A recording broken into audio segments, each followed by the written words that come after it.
Got here, and it's time to talk about Hell's Paradise. And I have to say, so far, this is probably the best fight we have had in the entire series. Like, all of the other fights were great. Maybe a bit the last one wasn't as good, at least in the second half, like I talked in the previous video. But this one so far is probably my favorite fight that we have here. Shion and a bit Nurugai versus Zhu Jin, mainly because of the emotional payoff that we have here from the promise with Season 1, the revenge from Tenza and Shion, how far he was willing to push himself, and seeing Zhu Jin in that state was awesome. And also I really liked the conclusion here. So let's get into it and talk about it now. Picks up from last week with... Man, this episode had so many great one-liners. The one who takes cannot understand, but the victim never forgets, which is very, very true here. And we see the continuation with both of them being exhausted. This was definitely a battle of endurance or attrition, however you wanna call it here. Zhu Jin barely able to regen himself, and Shion still barely able to cut, but neither was giving out here. Zhu Jin even using his leftover...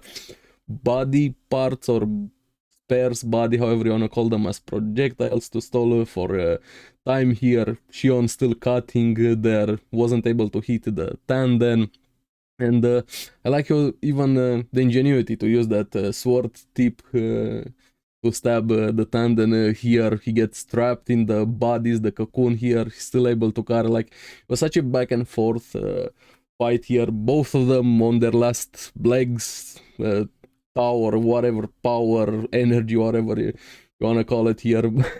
I really like this type of fight when a character is so insane or so determined or so obsessed that they push the other to just be completely dumbfounded. Like, Zhu Jin couldn't believe, how crazy are you that you're doing this for somebody that already died, referring to Tenza, and Shion shortening his life for this year, just literally putting the fear of God into him, trying to hide among his bodies there, and even faking that he recovered after this, copying a bit the technique of Guifa, using both sexes there, and transforms into actually kind of like this form as opposed to the other creepy ones.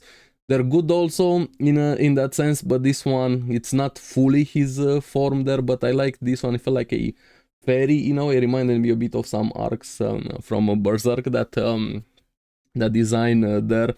Then we have the fight continuing, Shion and Nurugai helping a bit. Thankfully we get some more insight into Shion with a bit of flashback. At first I thought his mother blinded him, like she was the one that scarred him, but he was born blind. Like, what kind of fucking moron do you have to be as a mother to blind your own kid? But then, oh, okay, was only the scars, they did it for them to survive, begging, doing tricks with him, dodging swords and things like that. He was born blind. I'm like, whew, we didn't need another piece of shit mother here. And thanks to this, he kind of got the attention of the Asaemon, and they lied to survive, especially his mother. And which, it's not honorable, but I understand it, especially back in those days, considering their circumstances. They lied about his father there.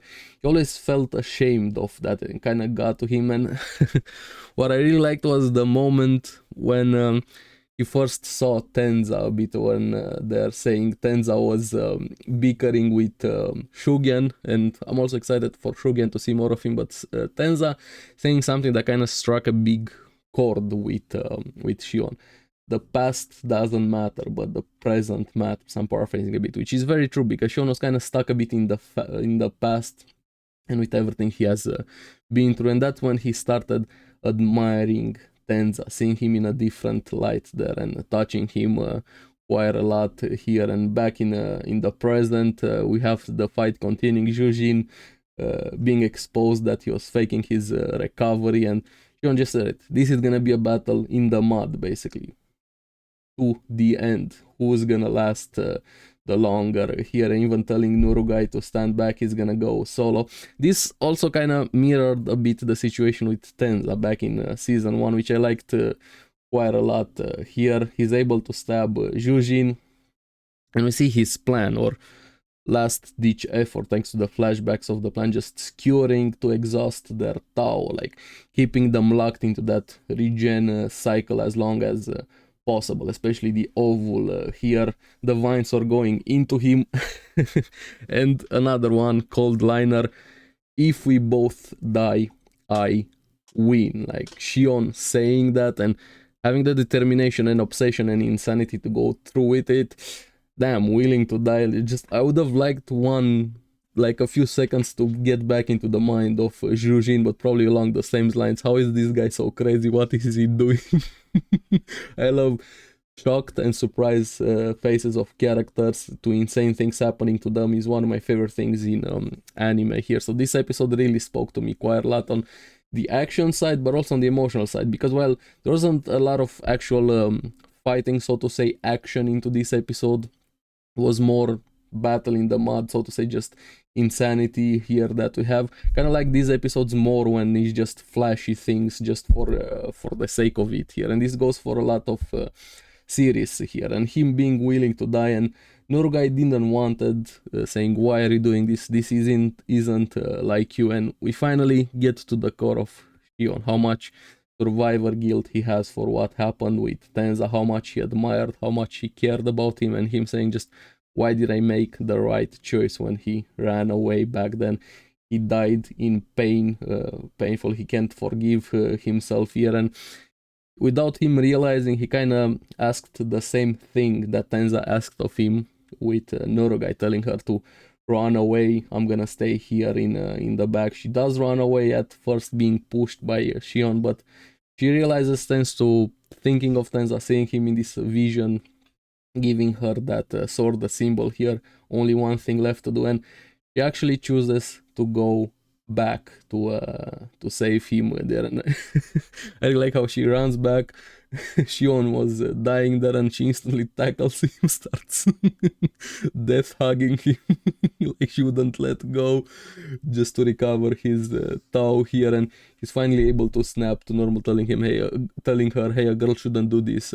Hey, it's fine, you're finally back to normal, acting like yourself. That was such an emotional moment here, the tears and everything. And we see that Zhu Jin is in a pretty bad state, even though he's still regening. It's gonna take him like one day to recover, and they choose to leave him like this for now. And he finally realized something, thanks to Nurugai telling him, you are wrong, he didn't suffer. He smiled, was sad but cool. And that was such a great way to see that, finally opening his eyes, figuratively speaking here. She made a blind man realize for him, and then asking to talk a bit more about Tenza after everything is finished there, reconciling what happened with all of it. And he thanks Nurugai and telling her, I should be the one calling you sensei, you gave me life. But she couldn't hear that because she was crying, full of emotions. And this was such a great payoff for the fight and the build-up from season 1 here. Then we have a bit of leftover. Guifa realizing Zhu Jin lost. Sager is still trying to convince her. I don't know how that is gonna work. Maybe there's a small chance, but not sure about that. Even more after we see Gabimaru's talisman fading away with him. Still, we have no idea in what condition, what state he is, and we only have 2 more episodes left. But yeah, this was probably the best fight that we've had in the entire season. The emotions was here, the hype moments, the one-liners. Maybe the other fights had bigger, flashier moments here, animations and things like that, cuts, battle, back and forth. But this one I liked a lot more for the fight. The emotional side was much more impactful, at least for me. So really curious, so far, which fight did you like the most in the series here? I'm curious how Gabimaru is also gonna happen with everything that is going on, but let me know in the comments below your favorite fight. What do you think about this fight also? And as always, thank you very much for watching. Remember to like and subscribe, helps me quite a lot, and you guys get the latest videos on the series that I follow. So keep enjoying Hell's Paradise. I'm gonna see you again on the next one. Bye bye.